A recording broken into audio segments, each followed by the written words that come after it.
Welcome, everyone, back to the Podcast of Champions. I'm David Woods from Bruin Report Online, the UCLA site on the 24/7 Sports Network. And I'm Ryan Abraham from USCFootball.com, the USC site on the 24/7 Sports Network. And together we make the Podcast of Champions, talking all things Pac-12 football. We had a really fun weekend of Pac-12 games, some morning games, some afternoon games, some Pac-12 after dark games, ranked on ranked matchups. We had some high octane offenses. We've had some rock fights. We had a lot of fun. So we get to recap all of that. It's a Monday morning. If you're listening to us on the podcasting platform, we are doing a recap show this week. I'm not on vacation for some reason. I had to go travel to the desert, which is a lot of fun. We're going to recap, and then later on in the week, probably on Thursday, we'll do a preview of the upcoming week that includes a Friday game.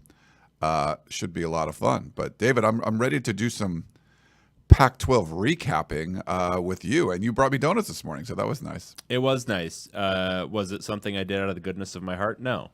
Was it something Ryan explicitly requested? Yes. Yeah. But I did it anyway. Well, you were going to be here early. That's true. So we do that. But we are live on our YouTube channel, which we're up to like 1,400 subscribers now. So thanks so much for doing that. We just started that, I guess, a few months ago or whatever it was. Well, how long? Did we do it last year? No, this was like, I don't remember. But whatever. Doing two shows, you mean? The YouTube one. How long have we been doing that? We did that last season. Yeah, we started at the beginning of last season. Last season, okay. Yeah. So pretty nice. So thank you guys for all tuning in to that. If you have questions for the show, you can email us, pac12podcast@gmail.com, or you could call or text us. We did get a drunken voicemail that we'll play for you later, 424-532-0678. You can tweet us at Pac12Podcast, and the website is pac12podcast.com. If you have the Apple Podcasting app on any of your devices, leave us a 5-star review and rating. That's awesome. We appreciate that so much. You can trash us in the review, whatever you'd like to do. Do we have any new ones, David? We have 5 new ones. What? We have 5 new reviews? Yeah, here we go. Okay, I'll put up some comments as this goes on. This is from K12395 5 stars. Wife's phone. This is a review from my wife's phone. I have already reviewed. I'm just listening to Dave and being a loyal POC listener. 5 stars. Love you, boys. Awesome. So nice. We love it. That's super cool. This is from For Emmett, 5 stars. Good times. Ryan is a very pleasant guy who makes sensible observations. Dave has this very scholarly understanding of the X's and O's, very sophisticated analysis. Both guys are, parentheses, not homers and call things the way they see them. It's got to be a joke, right? No, I don't think so. Okay. Great. I think they must be listening to a different show. This is a 5-star review from Rage323 Machine. This is fine. This podcast is like trying to juggle flaming pineapples while riding a unicycle on a tightrope stretched across a shark-infested volcano. It's a fine recommendation if you're into the thrill of not knowing whether you'll laugh, cry, or question your life choices. Don't expect much, but hey, you might end up feeling surprisingly okay about your life decisions after listening to this wild ride. These folks are like the Wikipedia of random knowledge. You'll go in thinking you know stuff, and you'll come out questioning your own existence. And oh boy, their taste in beer. It's like they're on a quest to find the absolute worst brews known to humanity. Golden Road? More like Fool's Gold Road. I'd offer to send them some Ravenna brewing from Seattle, but I fear for the safety of Seattle's beer scene if they get their hands on it. Go Dogs. You know, it's funny. One of the cool things about being in the desert out in Scottsdale, they got the Kilt Lifter. It's a red ale that I really like, and it's like everywhere. So I get that all the time when I'm in Scottsdale. Happy for you. Yeah. This is a 5-star review from Rigel Wise. Big boys. It's Big 10, but it's big boys. Gotcha. I thought as UW fan that I was finally going to get the stank of Southern Cali out of my college football media when USC and UCLA decided to try to duck the other members of the greatest conference in America. Sadly, that stank doesn't wash off easily, and this podcast is the stankiest. God help the Big Ten with its newest additions. God help us all. Awesome. Well, that's amazing reviews. How do we get 5? We have one more. Oh that my was gosh. 4. That okay. was 4. You well, gotta keep the count. Gotcha. Yeah. 5's the number. Boom, boom, get your Count Chocula going on. All right. Here is Screwy Louie 44, 5 stars. Podcast of Champions. If you're in search of a hidden gem that does zero prep and is wrong most of the time, then look no further. This podcast earns a glorious 5-star rating from yours truly, and let me tell you why. Firstly, let's talk about their absurdly good looks. David Woods could easily pass as a member of the Deadliest Catch crew, and Ryan Abraham looks like he moonlights as the local spinning instructor at your YMCA. It's hotness overload, folks, catering to all audiences, of course. Secondly, have you ever wondered what a college football podcast with Harry Dunn and Lloyd Christmas from Dumb and Dumber would be like? Well, wonder no more, because the college football gods have answered our prayers with the Podcast of Champions. Keep up the mediocre work, guys. Love it. Thank you. Beautiful 5-star reviews. Beautiful. Love all that.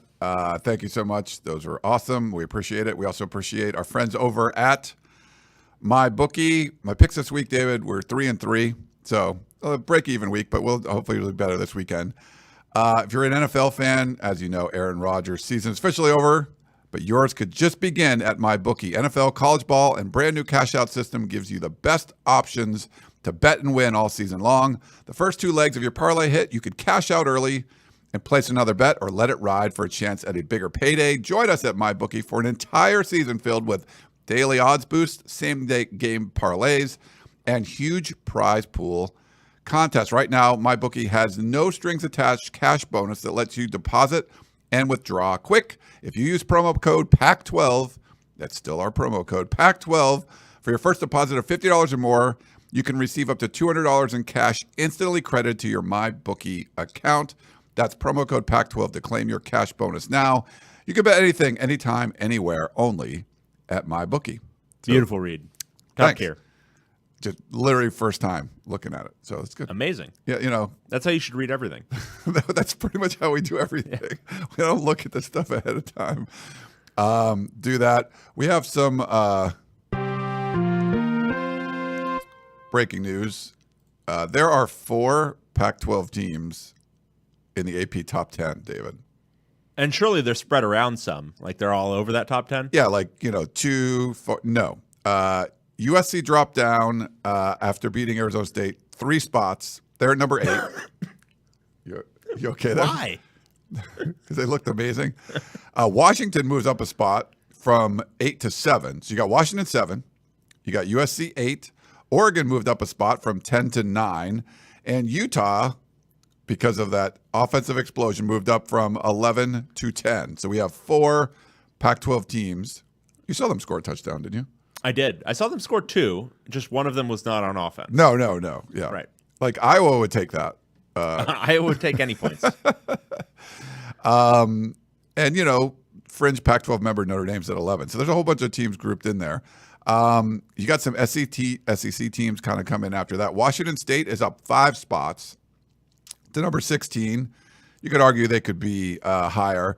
The Beavs they stayed in the top 25, which is good. So this is like a Pac-12 team, like an Oregon State, losing early and still staying in the top 25. I like that. They fell to number 19. I think that's fair. 5 spots down there. And we did see UCLA drop out and Colorado drop out. So 6 Pac-12 teams are ranked, but 4 in the top 10.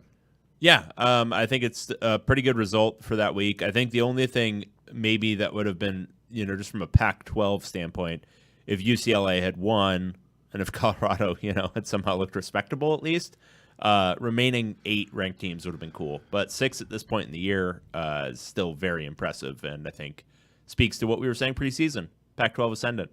Yeah, I would say Colorado, needed to show up. They did not, so it's going to be tough to be ranked at that point. But yeah, you need to actually play in the football game. UCLA, you can't go like 6 and out 20 times and then be ranked probably. So I don't know, but we'll get into all that kind of stuff. Why not? Utah did. That's true. Do you know what this is we're the Podcast of Champions, right? The Pac-12. We have the Pac-12. We are covering the Pac-12. Next year, these teams are not going to be in the same conference. That's some breaking news. If you didn't know that already. Do you know what the record of the teams would be in the future conferences? I broke it down for you. Well, so the Pac-2 has 1 loss. Right. They're 7-1. Okay. The Big Ten has 1 loss. 15-1 future Big Ten teams are. The Big 12 has 3 losses? 5. 11-5. Right, because Colorado. Colorado, yeah. All right. And then the ACC. Yes. How weird is that? What is it? 4, 5? 3 and 5. Damn. Yeah. So Cal's 2 and 2, and Stanford's 1 and 3. So what's with my lighting? That's what West Texas Mike wants to know. Oh, hold on. Let me. Why am I in shadow? Why do I look like a villain? Okay, well. Why do I look like Why do I look like there's a hostage video being taken of me? It looks like you're lit. Is that light on? That light is not on. Oh, well, I'm not staring into a bright turn on. light. I'm going to put you guys on. So you can see what's going on. See the magic happen. This is the magic happening. Yeah, that's right. I want to be shining. Is he shiny, happy people? See my pores. Is that better? Yeah, West Texas Mike, is that better? Tell us. Do you like the lighting better? We could have you move to your left a little bit. No, not going to do it. Yeah, just like a little. Why should I change? You're the one that sucks. There you go. See, better? Now that you're well lit, perfect stuff. Thank you for that. Yeah, I thought that was I was like, I wonder what the records are. Yeah, but future Big Ten teams are 15 and 1. Pretty great. If UCLA could have won that game, that would be amazing. Like all the future Big Ten teams would have been undefeated. So we did do our survival pool picks. Dave and I both survived picking Arizona. We'll do the picks later in the week. But we do have some notes from our buddy Matthew. We're down to 100 people. So 111 went into week 4. We have 100 left. He wants us to remind everybody, if you're one of the 100, send in your picks. If not, don't. It just makes his job a lot harder. So don't send in a pick in week 5 saying, hey, I want to join the pool. No, you have to do it every week. You have to survive. We start with 355. We've had, I guess, 3 people over the last 2 weeks submit the same team twice. So you can't just pick like Oregon every week or whatever. You have to change it up. So please don't do that. We do want to say congratulations to Sam, who picked Washington State. He was the only person to pick a underdog and win. I'll say this. Yeah. We pay Matthew really well, but we don't pay him well enough to deal with your bullshit. Okay? Yeah. So don't think you're getting one past him. He's smart. He's well paid. We pay him well, right? You handle the accounting, right? Right, yeah. So he's paid well. He gets he knows what he's doing. He gets a significant percentage of what we make on this podcast. But he doesn't get paid well enough to deal with you. Yeah. So make his life easy. Don't submit a pick if you're already out. Don't submit the same pick over again. Just follow the rules. Follow the rules there. So most people picked Arizona and won. We had 24 people pick USC, 22 people pick Washington, 14 took Oregon.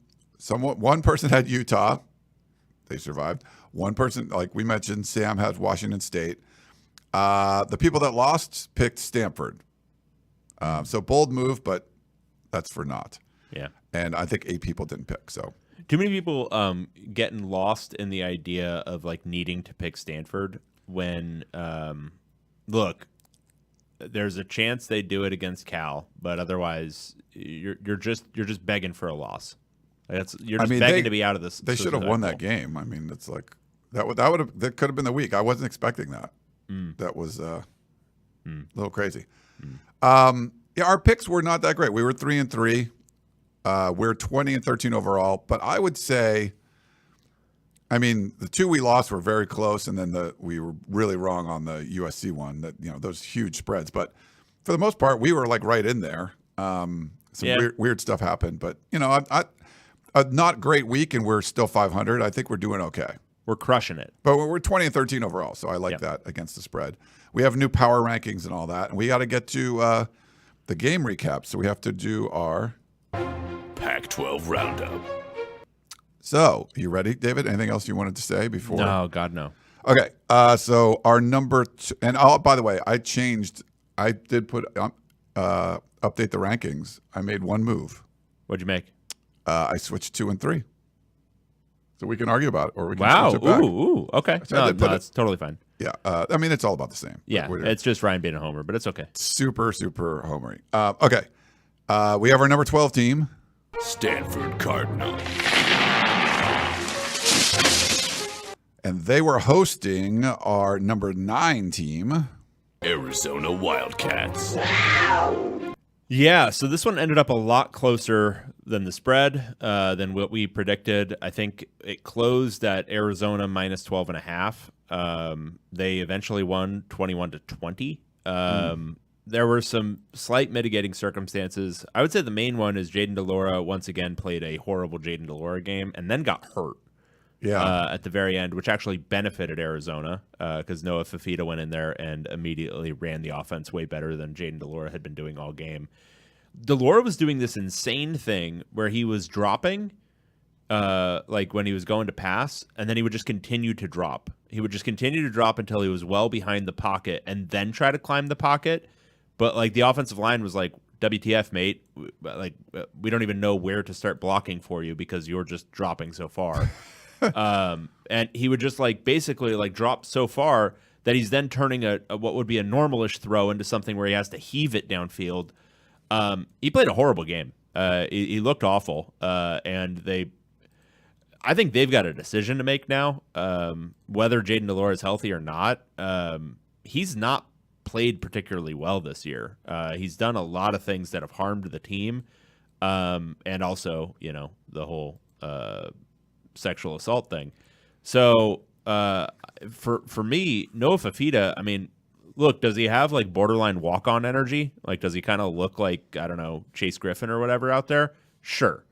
But does he run your offense okay? Yeah. Can he run the ball okay? Yeah. And he's not doing like just these chaotic things. I think their offensive system is good enough that having just a guy who will reliably deliver the ball and not do anything too drastically negative for your team, I don't know. I mean, Jaden DeLora, you could make an easy case that he lost them that game at Mississippi State, and then he was working really hard on losing this one for them too. Now on Stanford's end, look, I mean, their quarterback situation is really interesting. I don't know if what they're doing where they're platooning these guys and basically running them in and out mid-series is the right move. It worked okay in certain respects in this game. I mean, Justin Lamson was, I think, their leading rusher for the vast majority of this game out of the quarterback spot. And I know, like, Troy Taylor's just trying to manufacture something. He's just trying to make something happen. It's not great, but he's generating more points since that fateful disaster against USC. I don't know. I mean, I think Stanford's still poised for a 1-11, 2-10 type showing this year. But yeah, Arizona, I think they've got to figure something out at quarterback because Jaden DeLora, I don't think is the answer even in this season, let alone the future. No, I agree with you. And we had someone comment. Tony said that he's out for Washington. I didn't see that yet, but I guess if he's out this week. So we'll see what that ends up doing for Arizona. But I didn't even realize this going in, David. Did you know that Michael Wiley was not going to be available very much?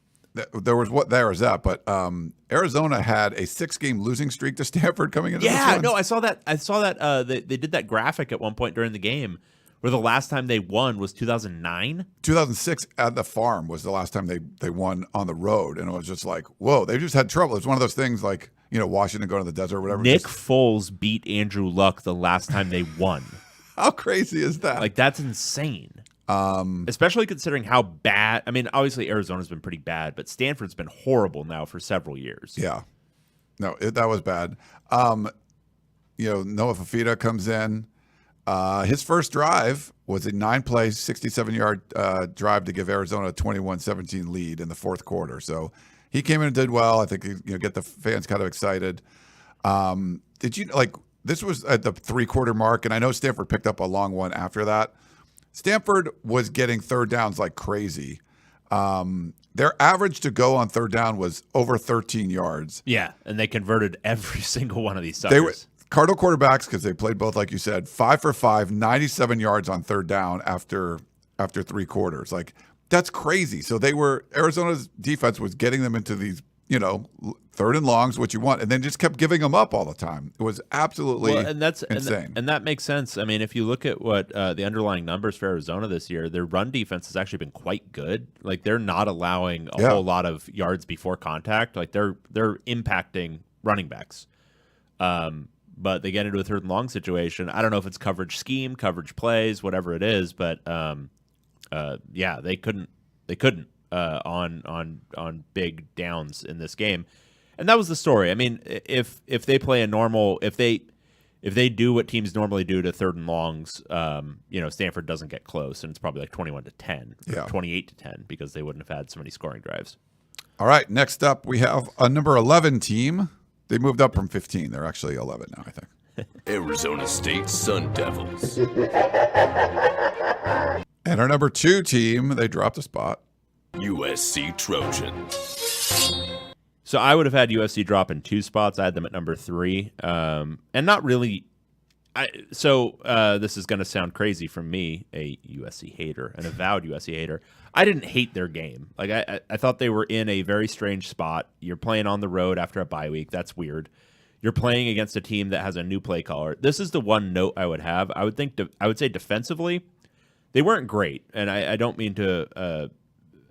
I've been trolling Alex Grinch for a long time. This isn't trolling, but I don't know how much they game planned for Kenny Dillingham's offense. I think they game planned for what they had seen from ASU in the previous 3 games. I don't think they had looked a lot at Oregon film because the play calling was wildly different from ASU in this game than it had been the rest of the year. So Denny Killingham switched over to the play caller this week, and that was public information. And they were doing a lot of stuff that was just wacky. I mean, they were throwing the whole thing out. Scatabo was 2 of 3 passing in this game because they were throwing the whole playbook out. But they just didn't. I didn't think USC was fully prepared for like a lot of unscouted looks, and that's just, how much can you blame your DC for that, and how much is that just look? They threw every trick play out that they could do, and they're going to get some yardage out of it. So that was one thing. I thought tackling was kind of poor for USC. That one Scatabo run where he trucked the safety and then just kept running down the sideline. I'm distinctly remembering that one. So defensively, yes, some issues for USC, but I think also just, a fresh play caller who kind of has a much better feel for it than very bad Bo Baldwin was a big factor for ASU. On USC's end offensively, I thought Caleb Williams played okay. I didn't think he had one of his better games. I think he was struggling a little bit with the coverages that ASU was playing. I thought Lincoln Riley had a poor game as a play caller. They should have been running the ball with Marshawn Lloyd a lot more. He had 14 carries for 154 yards. They just went away from him for several drives in a row. Yeah. Just run him. I mean, he could have gone for 300 in this game. That was probably the big note. I think they could have won this by another touchdown or 2. I don't think they were covering 33 in any world with Dillingham doing his thing in this game. I think it might be a one-shot thing, though, for ASU. They're not going to catch a team completely off guard again, and I think they caught USC off guard with all of that kind of trickery and whatnot. So it'll be interesting to see if Arizona State can carry any momentum from this game. Yeah, no, I thought it did look a lot different. And there were some plays that, USC converted a 3rd and 20 early on. They had a fumble on a kickoff return that they were lucky to get back. Like, this could have been closer at times. And, and there was other times. It was 24-21 at one point. Yeah, and USC had like a touchdown called back for a offensive pass interference thing. There were some weird plays kind of both ways or whatever, but I agree. Like, it looked like, the first time they lined up the punt, and we were in the press box and not even realize it. USC didn't have anybody back to return the punt. It was because Scatabo was like lined up and then did like a quick kick, like a quarterback would do. And then the second time they did that, USC ran a defender back, and then he runs for the first, I forget if he threw it or he ran it, and picks up the first down. And he was full aggro from the beginning of the game. I mean, they went for a 4th down like early. That was like a 4th and 7, and it wasn't even like in a super easy spot to go for it. Like, they were doing all kinds of crazy stuff. No, and then USC, Caleb Williams just handed off on the first play of like the second drive, and they screw the handoff up and give Arizona State a gift touchdown, and Dillingham kicks an onside kick like right after that, and USC had to make a good play. So I did feel like they pulled out sort of all the stops, and it's hard to compare. Yes, they got shut out the week before by Fresno State, but they're never going to be that bad, and they're probably not going to be as good as we saw there. One of the common themes, though, USC ended up getting like 8 sacks in this game, 14 tackles for loss. So they made a bunch of plays on defense, but they gave up. This was their worst tackling game. I think they had 14 missed tackles at least. But watch, okay, so you probably can't see this, David, but Caleb Williams was not USC's offense, he had 5 touchdowns, Caleb Williams did, But the offense wasn't able to get in. They weren't able to get into like a rhythm because like the pre-snap stuff was terrible. Like the crowd was loud. It was sold out stadium, and they just had a hard time. He was trying to change the play a lot and just like call the play. Whatever you ran was going to work. Just go to the line and call the play. But he was trying to change things, and they would get false starts and everything. One of the confusing aspects was that I'll play the video for you. Caleb Williams getting a snap when he walks up to the line of scrimmage, just gets someone right in the nether region. So there was that. And then Chris Trevino was filming at the field level, and Lake McCree, the USC tight end, one of the Arizona State defenders, in a pile after I think it was a quick Caleb Williams touchdown, he gets kicked. He gets kicked in the balls. So there was some funny incidences at the USC game, but tough one. Thought I'd bring that up. Yeah, a lot of sack jokes after that one. Yeah. Is this what you call a sack? There was a lot of sacks. I guess, Yeah. I mean, there was and like just a ton of penalties for USC, especially early. But yeah, they had like 7 penalties in the first quarter. They were really sloppy coming into this one. Looked like rust after a bye week. And, they had trouble week 4 last year at Oregon State. They didn't look like the same team on the road. They didn't look that great on the road this one either. Yeah, and and it was just I would say one thing about ASU's defense. I think they are significantly better than a year ago. They made it hard for USC, and it wasn't just the crowd. Like they were making them drive and work a lot more than they're used to. So I will say that for ASU. Search, hold on, where'd it go? Search says so not 8 sacks, 10 sacks. Yes. Yeah. Yes. That was good. I put the wrong one up, but you get this. So that's a self sack when they snap it into his balls. Look at the production value. We have video of that stuff for you guys. That's dude. what we do here. Glad I set that up for you so you could execute. Yes. Okay. Our number 10 team. California Golden Bears. Ooh, they were on the road taking on our new number 1 team. Washington Huskies. Hey, Ryan. This game was 14-0 Washington before Washington took the ball on offense. Yeah. Michael Penix Jr., like Heisman Trophy candidate, had a 14-0 lead before he touched the ball. Yeah. Cal technically, like, they accounted for 3 touchdowns before Washington touched the ball. So they threw a pick 6, then they kicked a punt that they didn't cover that turned into a touchdown, and then they scored their own touchdown. So that's really just a gamut. It was a potpourri, just a full showing from them. So Washington ended up winning 59-32. A little deceptive. This was pure, unadulterated blowout after halftime, after 3 quarters. But then, as Kalen DeBoer has made a habit of doing, he allows compensatory scoring at the end of a blowout to put, I don't know, give everyone a nice thought to go home with. He's a very generous and kind fellow, but he did this last year too. I want you to cover big, dude. I don't want to have to worry about the end of a blowout, whether you're going to cover your 21 or not. They won by 27. Yeah. They should have won by 38. I was in the press box like, are we not going to cover this? Come on, this Kalen. would be the worst. We're counting on you. Yeah, because we needed this pick, obviously. A lot of people were talking up Cal's defense before this game. No, none of that. There's sermons involved. All right, so I will say there were moments where Michael Penix didn't look like he could just toss it wherever he wanted. He did look a little flummoxed at times. He'd roll out, and it would just be wait. His one pick was something where he was rolling out, trying to make something happen, and there was nothing open downfield. So I will give Cal slight credit for that. But for the most part, Washington did what it does against everyone this year, and they eviscerated them. They scored 45 points. Running the ball, I thought they were pretty good. Dylan Johnson, Will Nixon both did a nice job.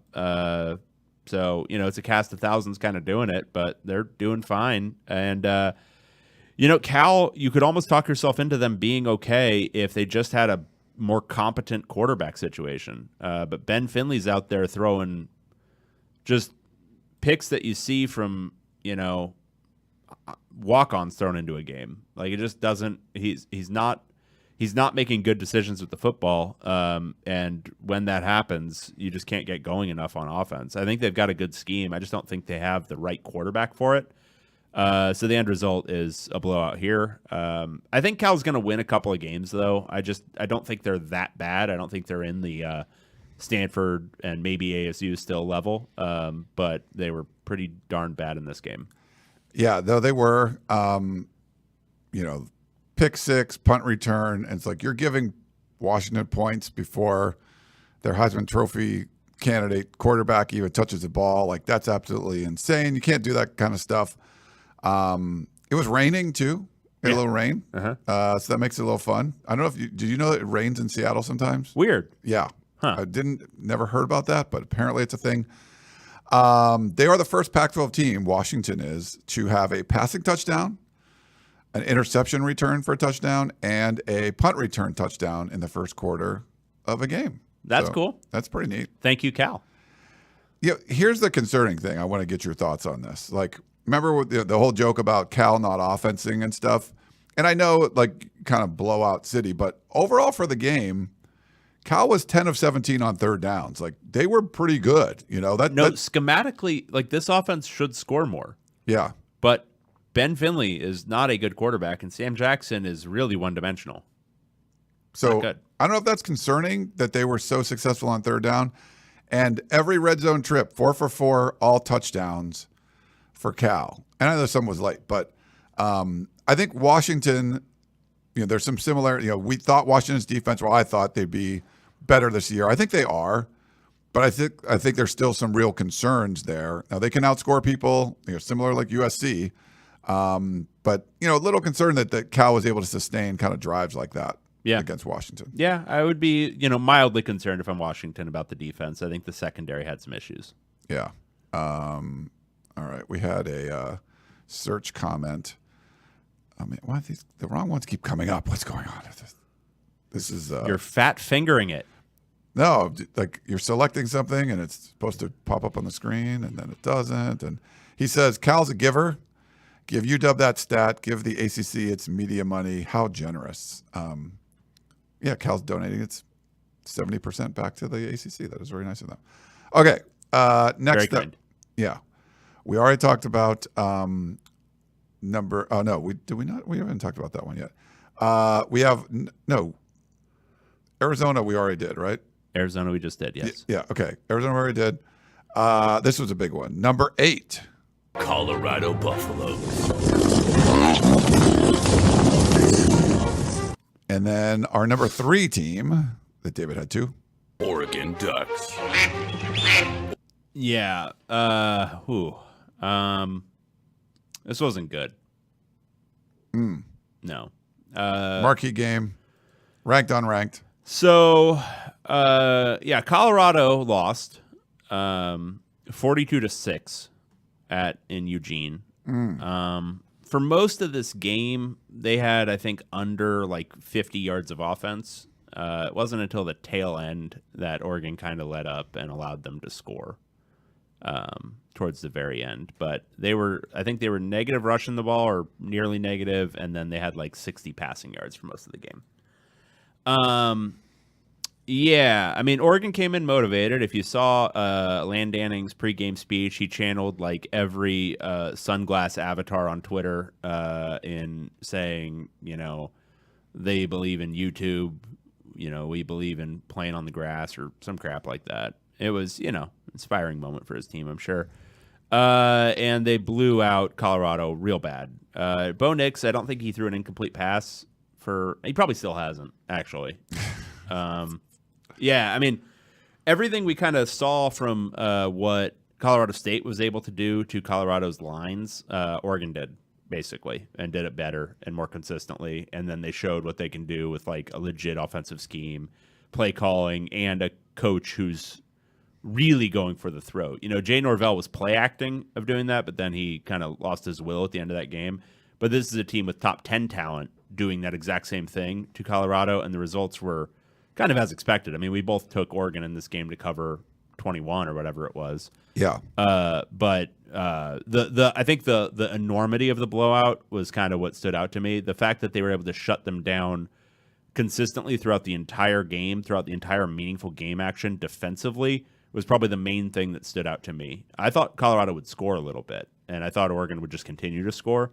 I thought it was going to be something like 59-24, something like that, not 42-6. So that was kind of nuts to me. They put 7 sacks on Shedeur Sanders in this game. And that's happened to him now a lot.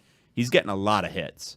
But it's just Oregon wasn't just doing that. They were also suffocating every possibility of him hitting a throw too.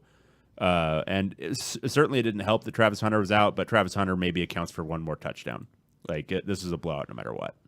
100% blowout there, and it was personal. And this is, you want to caution, is Oregon this good? Is Colorado that bad? I don't think we both were not really high. I mean, we both took Oregon minus 21 in this one. But when there was such a high motivating factor for Lan Danning, they wanted this bad. This was not going to be like get a little bit of a lead and then sit on the ball. They were going, they went for it. What was it? 4th and goal when they're up 35-0 or whatever. This was sending a message. There was a lot involved in this one. If these two teams played again, if they played in Boulder or some neutral, I don't know if it's going exactly like this, but this was everything sort of came to a head, and this was going to have to happen. It was pretty crazy to kind of see the way this one's going. And the quote was, "They're fighting for clicks, we're fighting for wins." And it just seemed like, when you're talking and getting questions about the opposing coach more than your own team, stuff like that can be a motivating factor for people. Oregon was deep in their own end, up 13-0, and ran a fake punt. On their own side. This was deep in their own side. And they're it worked great. Bo Nix now is the first quarterback with 55 or more touchdowns for 2 different schools, obviously Auburn and Oregon. I thought that was cool. You mentioned the 7 sacks for the Ducks. Oregon had a 22-4 first down advantage in the first half, and it was 30-10 or something overall. The 9 Colorado drives, there were 8 punts, and that's tied for the most punts. Rick Neuheisel will be proud, but for the most punts in the Pac-12 this season. Yeah, it just wasn't good. And it wasn't even Shedeur Sanders got sacked. It was hold on to the ball, run backwards, and hold on longer and get sacked for bigger yardage. I mean, it was ugly. It was bad. Yeah, he looked rattled. I'm concerned about that offensive line over the balance of the season. I think we're going to be seeing Colorado's backup quarterback at some point, and I don't even know who that is. Yeah. We will. I don't know. That was not good. I guess Travis Hunter, we got Ryan says, Travis Hunter streaming himself playing a basketball video game during the game. I did not see that. I cannot confirm. One thing I will say about college athletes in general, you will be amazed how many of them are not fans of the sport and do not watch at all. It is amazing. Yeah. Because as a fan, you think that these people live and die by and do not care. A lot of them don't. Yeah, it's not that they don't care about their teammates and they care about that stuff. Yeah, but watching the game, no, a lot of them don't. Yeah, recruits, they're do you think a recruit really cares what happens in the game like you do? They don't care as much as the fans do. So it's just kind of funny. Okay, so that was blowout central. We got our number 7 team, UCLA Bruins. They went on the road to take on our number 5 team, Utah Utes.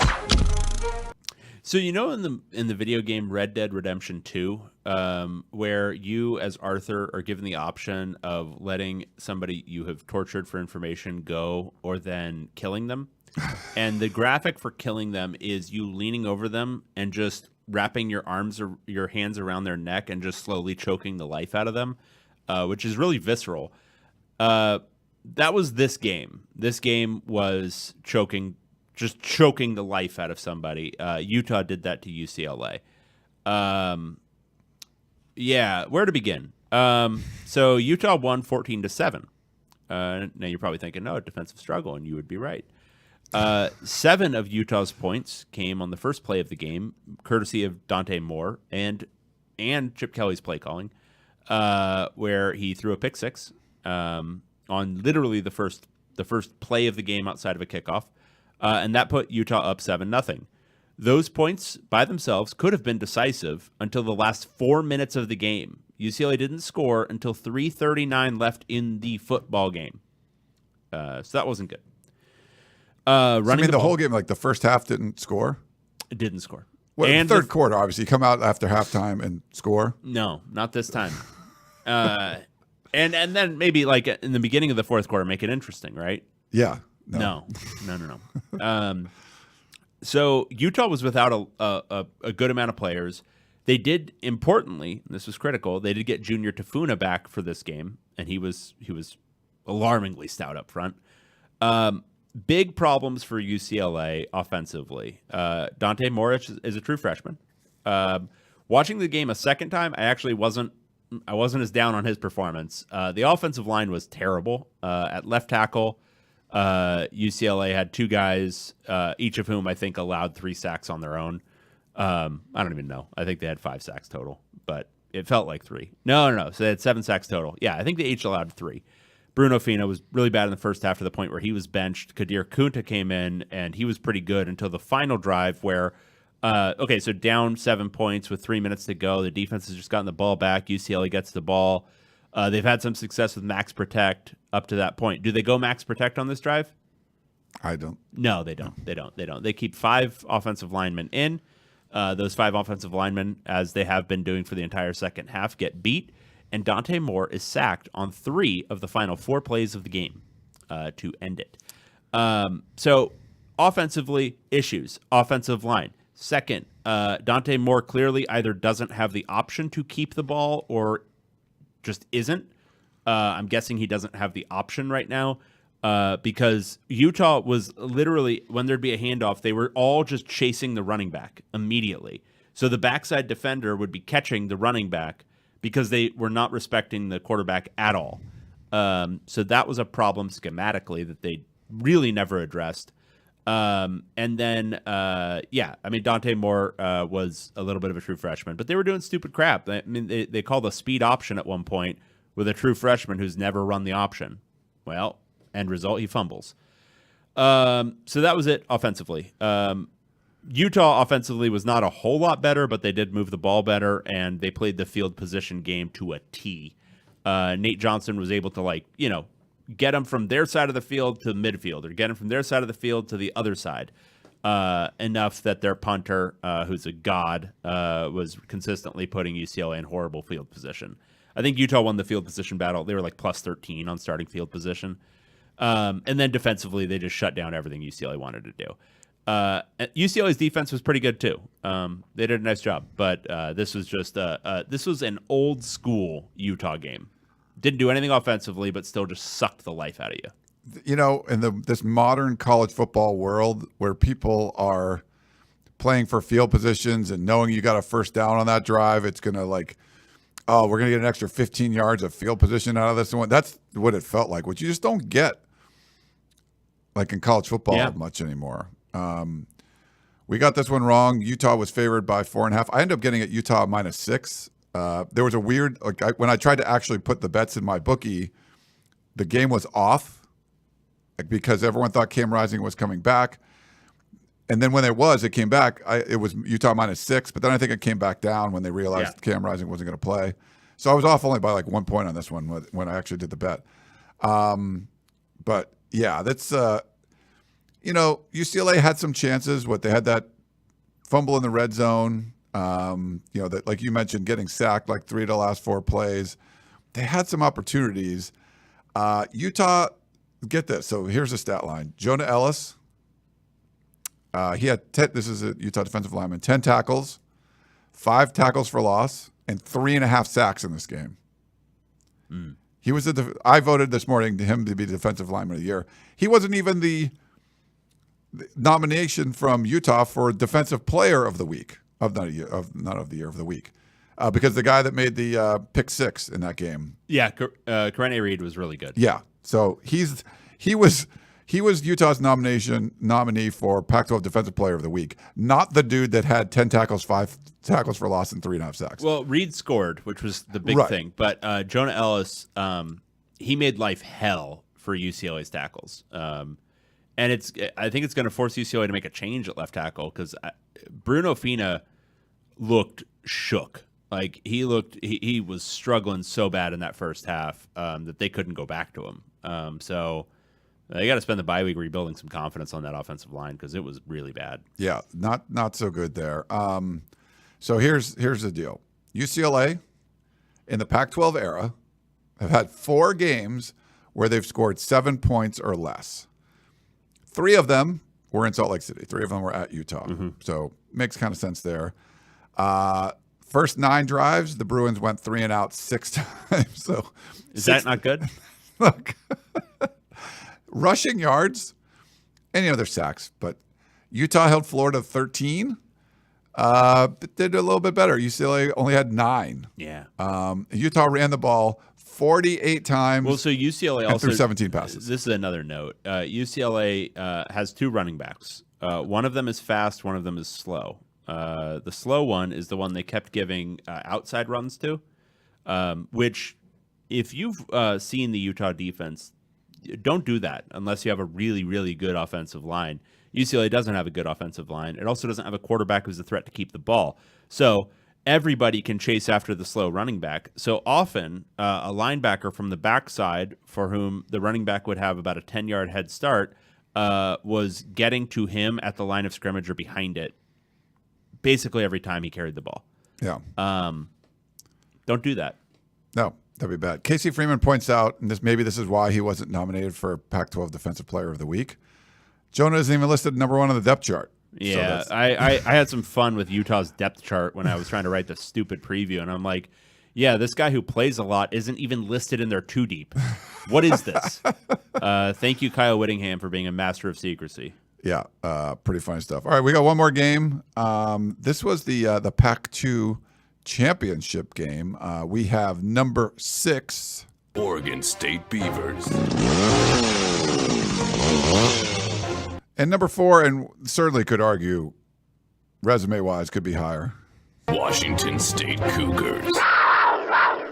Absolutely. I mean, if you're literally just basing it off on results this year, I would say Washington State has a claim for number 1. Yeah. So this game was much more of a beatdown than the final score indicates. Washington State won 38-35. This was 38-21? 38-14? No, it was 35-14 at one point. Yeah. So I'm going to start with Oregon State here because I think they have some decisions to make. DJU isn't the guy. I'm saying that firmly and definitively. Breaking news, David says no DJU. This is back-to-back games where he's looked bad. Bad. And I don't think you can continue with him. Yeah, he can run the ball okay. Yeah, he can throw a pretty deep ball. But just the processing time, decision-making into coverage, just it's not what you expect from an experienced player. And I think for them, they got to lean on their running game, and they've got to have a different answer at quarterback. Maybe you take your lumps with Aiden Childs, but I don't know. DJU is not the guy. And it put him in such a hole because I think Washington State can be scored upon, but Oregon State just – and I think Jonathan Smith is trying to put DJU in a position to succeed, and so he's giving them more to do. But I think if they just leaned on their running game, they would have been in better straits in this game. They just didn't. So I thought that was kind of a misstep. But Washington State, I mean, that offense is scary. There's not too many teams who have done this to Oregon State in recent times, scoring 38 and making it look easy. I mean, Cam Ward, he looks like a different player, and you got to give a ton of credit to that offense led by a kid who's 10 years younger than I am. I mean, he only had 6 incompletions against Oregon State. This has been one of the most consistent defenses in the league the last 3 years. And, they ran the ball okay, but this is Cam Ward's offense, and he's running it really, really well. So, yeah, I mean, Washington State blew him out. It got close late, but it was a really, really convincing win for them. And then Jake Dickert after the game was one of two coaches this week who picked on a 85-year-old man, which I respect. That's what you should be doing with your post-game press conference. Ripping into Lee Corso for, I don't know. I mean, that one felt a little. I mean, I was more a big fan of Ryan Day just ripping apart Lou Holtz because Lou Holtz is like one of the worst human beings who's ever lived. But Lee Corso, he's just a nice guy who had a stroke. But the point was basically that ESPN is what ruined college football. So what are you out here doing, talking shit about our game? Because this was a really good game. Yeah. And Washington State's for real, and they're going to make some teams in the league very unhappy this year. No, for sure. They look legit. I mean, just the offense, such a difference from last year. What you think, you bring Cam Ward's like college coach and the offense is going to be better. No, it was terrible. But now it's just like, it's just so much better. Just love the way everything's going. That bomb to Kyle Williams to start the game was just sort of like 2-play drive. Boom. Josh Kelly had 2 one-handed grabs, one of them being a touchdown catch. It was just crazy. He was being held one arm, and they're both, I don't know if he's a lefty, but they were both left-handed catches. His one arm's being held, catches it. It was like, what? So it was 35-14. And Oregon State, I mean, I guess to their credit, they were still running the ball a lot. And maybe that's because like they feel what you felt, that DJU just wasn't the guy. They were, you're down 3 touchdowns against a team that looks like they can score every time they touch the ball, and they still felt content like running it. But they were able to keep in it and kind of claw back. It was an insane comeback. It just fell short for the Beavers. And Cam Ward has 141 passing attempts without an interception this year. That is the most in FBS. But their offense looks so much better. Just having a better offensive coordinator does a lot, and I think it seems Cam Ward seems very confident when he's back there. And you got 2 guys going over 100 yards. You got one-handed catches.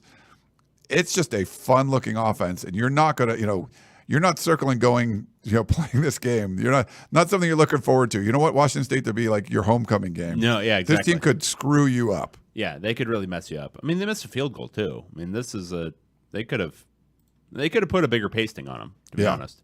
No, I agree. All right. Well, why don't we take a quick break? We'll try to do some questions and stuff before we wrap up this episode. But, it was a great week in the Pac-12, and we'll be back in a minute here.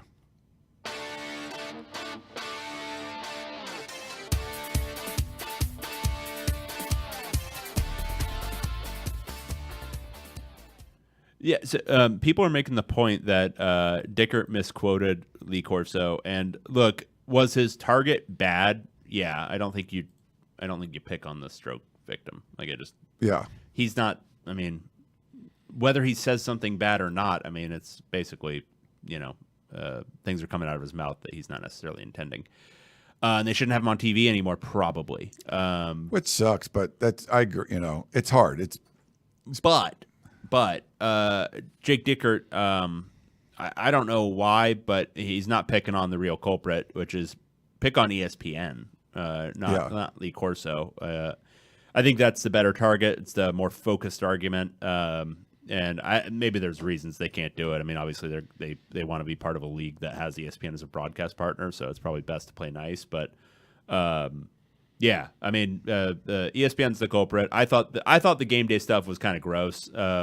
Pat McAfee, who's just an absolute idiot, he was saying something like just this credulous dum-dum stuff like, oh, God, it's so amazing they couldn't get a TV deal done. I can't believe they couldn't get a TV deal done to like all the other guys. And like to Reese's credit and Kirk, they didn't like say anything. They just kind of grinned sheepishly. But like, yeah, they couldn't get a TV deal done because of your fucking network. Like, what do you mean? And so it's just, I don't know. I mean, it's all this stuff where they've got to, brand their own narrative and they got to feel comfortable, saying all that kind of crap. But I can see how it would rub Jake Dickert wrong and rub Jonathan Smith wrong and rub people who had investment in this league remaining an entity and a thing, rub them all wrong too. And, I mean, it's just, we cover UCLA and USC, so people blame us for it. But it's not, I mean, I've been against this from the jump. And coverage is a little bit different. They're employed by ESPN. They're employed by the entity that helped to destroy this. So you don't have cover to sit there and be like, oh man, can't believe they couldn't get a TV deal done. Shut the fuck up. All right. Well, let's. You want to go to the voicemail first? Sure. Hey, I've been listening to your guys' podcast for a couple of years, and I just want to say your pick for UCLA this week, the game's not even over yet. You're dumb. Okay? Just both admit you're dumb. Utah's missing 7 starters. Cam Rising hasn't started the whole year yet. Dramatic pause. You guys are both right about a defensive fight, but not giving Utah 4.5 points, you're dumb. You're wrong. Game's not even over yet. You're wrong. Game wasn't even over yet at halftime. I knew you were both wrong. When you called it last week or earlier this week, I knew you were both wrong. Go Utes. That is the drunkest voicemail we have ever received. Pretty good one. Utah was favored by 4.5 points. I got it at 6. I was wrong by 1 point, and it was because of the stupid pick 6 to start the game. Yeah.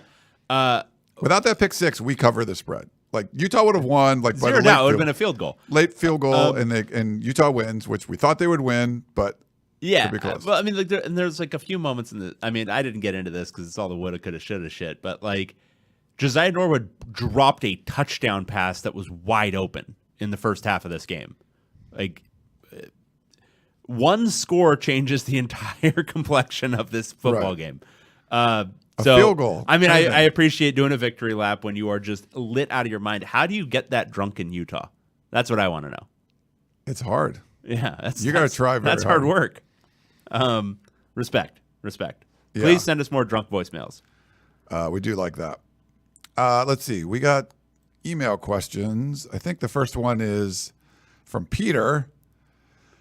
Hey, Ryan and David. Thank you for supplying this Midwest Bruin with in-depth Pac-12 knowledge, even if for only one more year. Hoping you will continue to track former Pac-12 teams as they infiltrate other conferences. I have several questions for you.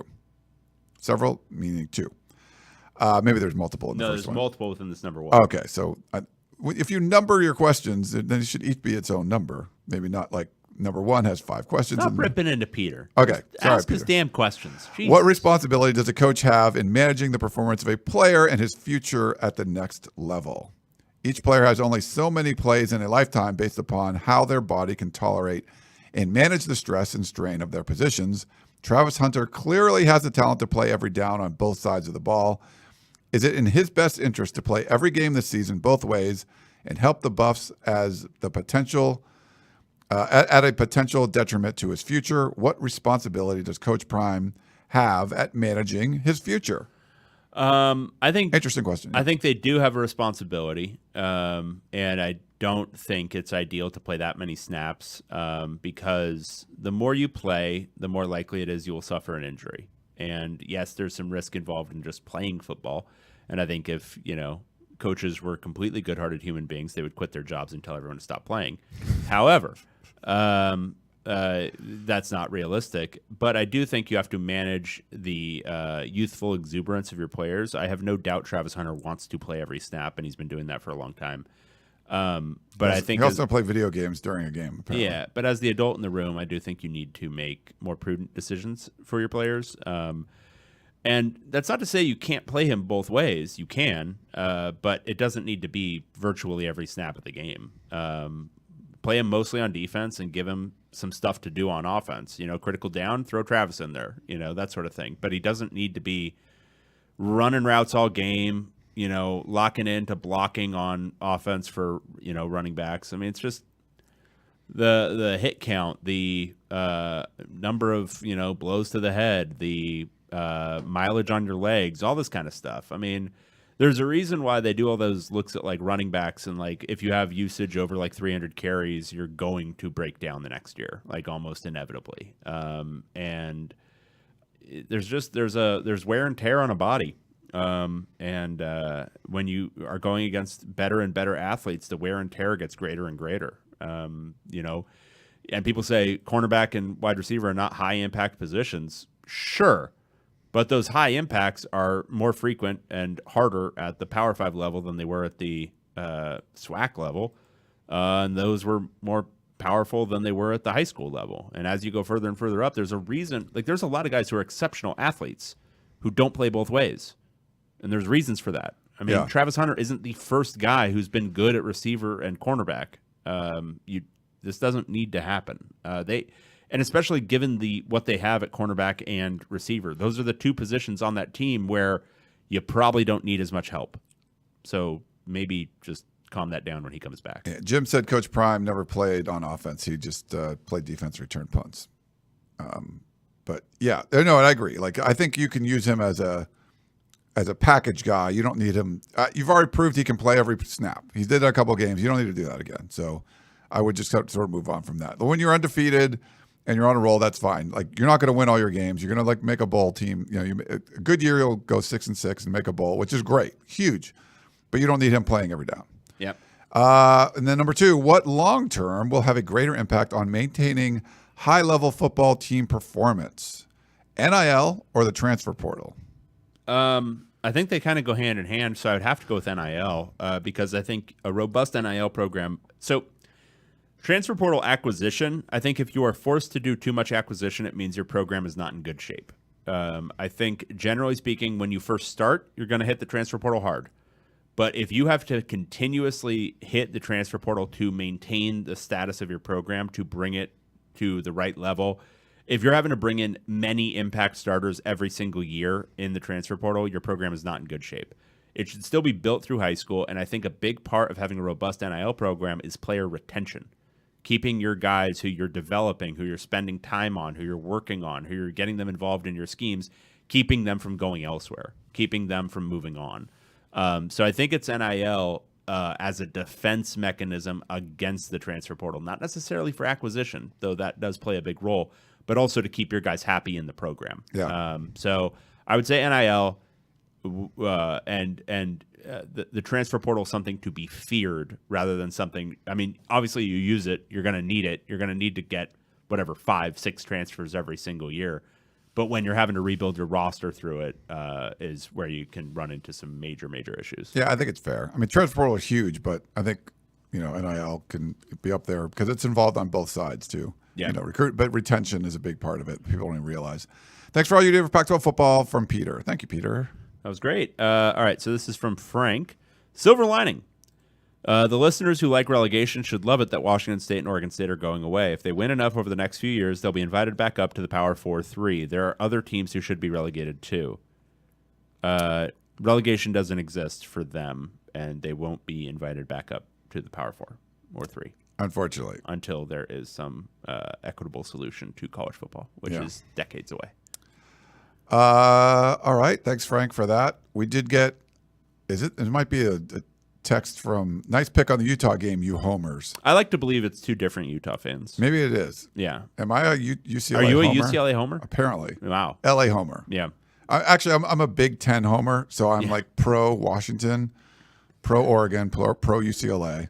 The victory lap from these Utah fans on a game they won by 7, which involved virtually no offensive output whatsoever, is kind of throwing me. Literally a rock fight. Yes, this is good. Anyway, this is from Brian. Baby coaches. A whole lot of multimillionaire coaches acting like big babies lately. We got Lincoln Riley banning a student reporter for something that means nothing. Ryan Day of Ohio State whining about the ramblings of a 90-year-old man.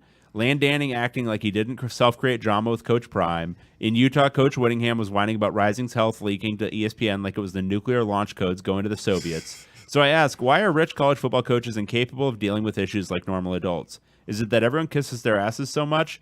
Anyhow, keep up the good, mediocre pod. Can't wait for 4 shows next year to cover the 10 conferences the Pac-12 schools are escaping to. It's a great question. Did we talk about the Lincoln Riley thing last week? I can't remember. You poopy diaper stuff? Yeah. Yes. Yeah, you did. By the way, it wasn't a student reporter. It was a reporter that, if you didn't know, looks like a student. He's just young. Yes, Luca. He's not, but he was reinstated. Yes, yes. He asked the first question in the press conference. Everything seemed to be fine. Yes. So Lincoln Riley has been potty trained. He's into. So what he's doing now is he's just wearing pull-ups at night. Oh, okay. But he wears underwear during the day. Those ones that like kind of you just pull them up and you wear them at night because you're still not quite bed trained. You're not sleeping through the night yet. Okay.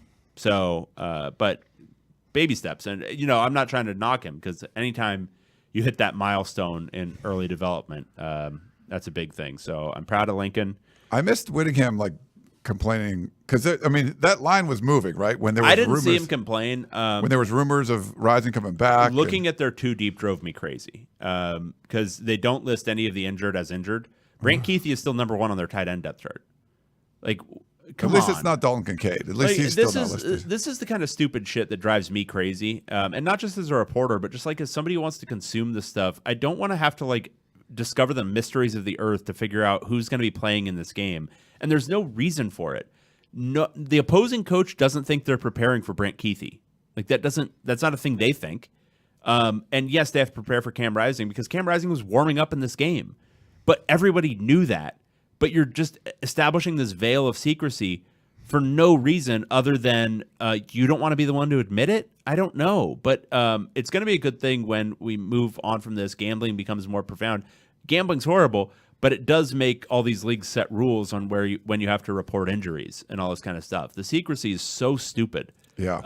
It's I don't know if it's self-defeating, but it does hurt. There's a frame of reference for that game that I think Utah fans could get into, where it's we don't have anybody, and that crowd could become even more rabid. Where it's we have to actually play a huge role in this game and force false starts and that whole thing. We got to be super loud because, there's no Cam Rising coming into this game. But even more than that, it's entertainment. It's all these kinds of things. And being able to, consume the game, and understanding all the factors going into it, I think provides value to fans. And there really isn't that much of a drawback for Kyle Whittingham. People knew Cam Rising was hurt. They knew if he came back in this game, he wouldn't be 100%. It's just, I don't know. And then the Lan Danning thing I thought was fine. Ryan Day whining about a 90-year-old man. I think he was actually whining about a bunch of Ohio State boosters, but he had to pick somebody who wasn't an Ohio State booster to whine about. But I think he's heard a lot of arguments because Michigan beat their ass so bad last year that their team isn't tough. So I think he was just picking the most recent one who said something. But he's probably feeling a little bit job threatened, which is an insane thing to say about a consistently top 5 coach. He's won 90% of his games. But I think he's feeling... He's in the top 5 every year. If they lose to Michigan this year, there's going to be people who want him out. Which is insane. But I think he's trying to make a case against a lot of the narrative and not necessarily what Lou Holtz himself said. They were a field goal away from winning the national championship last year. Yep. Crazy. Along those lines, this is from Tag in Salt Lake City. Please roast my coaches. He says, I enjoyed the rant about Lincoln Riley and his childish behavior towards the beat writers who cover the team. I think your comments are spot on, and you are right to roast him for being a big baby. Please do the same for my coaches. The Utah staff is one of the best in the country at the football stuff and do a great job running a program that has overachieved its way into the fringes of the upper echelon of the sport. I love them. I appreciate them. I respect them. And I'm absolutely sick of their paranoid attitude with the media, especially regarding injuries and player availability. I am sure you realize from the Cam Rising situation, you're more likely to get a conference championship from UCLA than you are to get a Utah coach to be honest about a non-season ending injury. We don't talk about injuries, quote, except when they do, but no one else is allowed to. And if you try to, they'll find you and send the defensive line to your doorstep. My best guess is it comes from extreme competitiveness and some paranoid perception of competitive advantage. But the ridiculousness isn't just about injuries. We get almost no media viewing at spring ball, much less fall camp. Everything is treated like a state secret, and good journalists who want to cover the team and help fans connect with players get blackballed for trying to figure out what's going on. Please roast my team for being totally wrong here. Thanks, from Tag. Yeah, and I see people always, great question. I see people always, when I bring this up about UCLA and being secretive, they're like, well, it wouldn't matter if they were winning. You wouldn't care. And I'm like, yeah, true. And I don't think I think for Utah, you probably run into the same thing. If you complained about the lack of access, a bunch of Utah fans would, just get in your face and say, well, they're winning, so I don't care. They could have no media access as long as they're winning. And I guess that's true to an extent. I think there's the marketing value of winning trumps everything else, but there is marketing value to opening up your spring practice so fans can come out and watch them, so they can get invested in it, so kids can, get autographs from players and do all that kind of crap. That's valuable for the spring. UCLA wasn't doing it for a while, then they finally opened them up again. Utah should do it. All schools should do it. Spring ball is, you're installing schemes, sort of. Like, you're installing maybe base formations, but you're not really doing the vast majority of it. What you're doing is trying out new players, seeing where guys fit, and just kind of keeping guys in shape, keeping them in football mindset. There's nothing, you're not divulging anything in spring. And yeah, there's the occasional injury that happens. Well, it's an injury in spring. If it's an injury in spring, you're going to know about it before fall camp comes around. So just, you're not divulging anything. You should open up spring. I'm big on all coaches should open up everything. Pete Carroll, it's wide open. He was pretty good at USC, right? Won a lot of games. Yeah. Yep. Wide open. Anybody could walk in. I could walk in, just, and go check it out. UCLA for the longest time had a very similar approach where it was just you could walk in, and this was back when UCLA was like kind of good sometimes. There's just I would need the case proven to me that it actually has a competitive disadvantage. I think it goes back to a lot of these coaches being overpaid, and then the natural stress that comes from being overpaid is that you think you're doing something important, and you are stressed out about it, and then you get you try to control things that you can control. And one of the things you can control are your policies regarding access. You can't control what the other team is going to do on the field, but you can control whether Luka Evans can come to practice. You can control whether the media can watch spring. And so I think it's trying to establish control over the things you can control. And it ends up being, I think, detrimental to the fan experience. Yeah. Hey, Dave, I got to do another show. Do you want? We have a few questions left. Do you want to save those for our later show? Are you cool with that? Or? Yeah, it's totally fine. But yeah, it was great stuff. I know we went a little longer than I thought we were going to go just for a recap show, but really appreciate you, everyone, tuning in. Thanks for watching. What do we get on YouTube? We got a bunch, like 100. We had like 136 people watching live. Yeah. Love it. That's so awesome. Thank you for doing that, and thanks for listening and keeping the show as part of your rotation. It's definitely been growing every week, and we love it. We love doing it. It's not the farewell tour. We'll figure something out, but we'll see what that goes on there. But for David Woods, I'm Ryan Abraham. Hope you guys enjoyed the show, and we will talk to you next time.